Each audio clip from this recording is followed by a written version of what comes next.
ఆదోని పట్టణంలోని మాతా శిశు సంక్షేమ ఆసుపత్రిలో సమస్యల గురించి అడిగి తెలుసుకోవడం జరిగింది.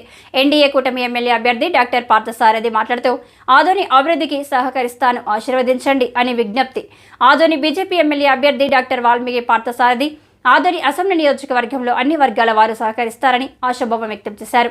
త్వరలో టీడీపీ, జనసేన, బీజేపీ నాయకులు అందరినీ కలుపుకొని ప్రచారం ముమ్మరం చేస్తామని తెలిపారు. రాష్ట్ర ప్రభుత్వం కానీ నిధులిచ్చి ఇక్కడ పేషెంట్ల కోసం వచ్చిన వాళ్లకు షెడ్ లాంటిది వేసి పడుకునే వసతి కానీ, కూర్చునే వసతి కానీ, మంచినీళ్ళ సదుపాయాలు కానీ, వాళ్ళ కాఫీ టిఫిన్లో భోజనాలు చేయాల్సి వస్తే పరిస్థితులు కానీ ఏర్పాటు చేస్తుంది. మీరు ఎమ్మెల్యేగా మీకు అసలు సమయం ఉందా లేదా చెప్పండి. 10 ఏళ్ళు ఎమ్మెల్యే అంటున్నాడు ఈ సాయి ప్రసాద్ రెడ్డి. 10 ఏళ్ళుగా నువ్వేం చేసావయ్యా అని సూటిగా అడుగుతా ఉన్నాం. వేలాది మంది, అంటే రోజుకు 500 మంది పేషెంట్లు వస్తూ ఉంటే వేలాది మంది పేషెంట్లు కనీస వసతులు కూడా మీరు పట్టించుకునే పరిస్థితిలో లేరా అని అడుగుతాను. మరి ఈ ఊరికి మీరు ఎమ్మెల్యేగా ఏం చేశారు అని సూటిగా అడుగుతా ఉన్నాను. ఈ హాస్పిటల్కి మీరు పనికిరారు. నాకు అర్థమైనంత వరకు కూడా ఇక్కడ వచ్చే ప్రజలకి, ఇక్కడ రోగులకి మీరు సర్వీస్ చేయడానికి సిద్ధంగా లేరు అని మాత్రం అర్థమవుతుంది. దయచేసి నేను ఎమ్మెల్యే గారిని అడుగుతాను, అయ్యా ఏసీ గదులు మానండి, పెద్ద పెద్ద బిల్డింగ్లోంచి దిగండి, పెద్ద పెద్ద ఏసీ కార్లోంచి దిగండి, ఇక్కడ సామాన్యుల కష్టాలను వినండి, వాళ్ళకి ఏం కావాలో అడగండి. కనీసం మంచినీళ్ళు లేవు, అక్కడ భోజనం పెట్టేవాళ్ళు లేరు, మందులు లేవు, వసతులు లేవు, క్లీనింగ్గా లేదు.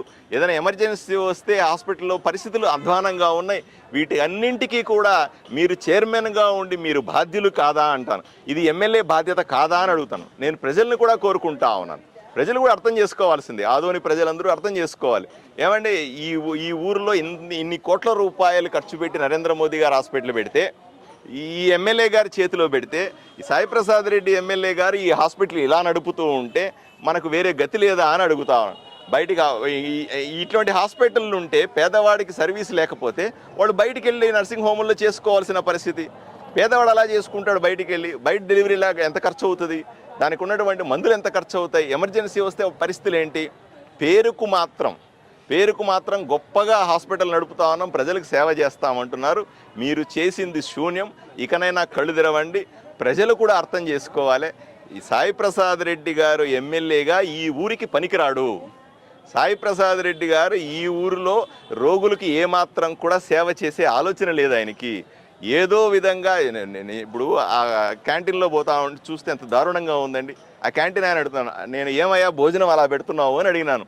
రోగులకు ఇంత భయంకరమైన భోజనం ఎందుకు పెడుతున్నావయ్యా అని క్యాంటీన్ నడిపే ఆయన వంట చేసి ఆయన అడిగితే, మాకేమైనా 100-200 ఇస్తారా అండి, ఇచ్చేది 50 రూపాయలు, దాంట్లో కూడా మేము కమిషన్లు ఇచ్చుకోవాలి, ఎలా చేయగలుగుతాను, ఆ కుళ్ళిపోయిన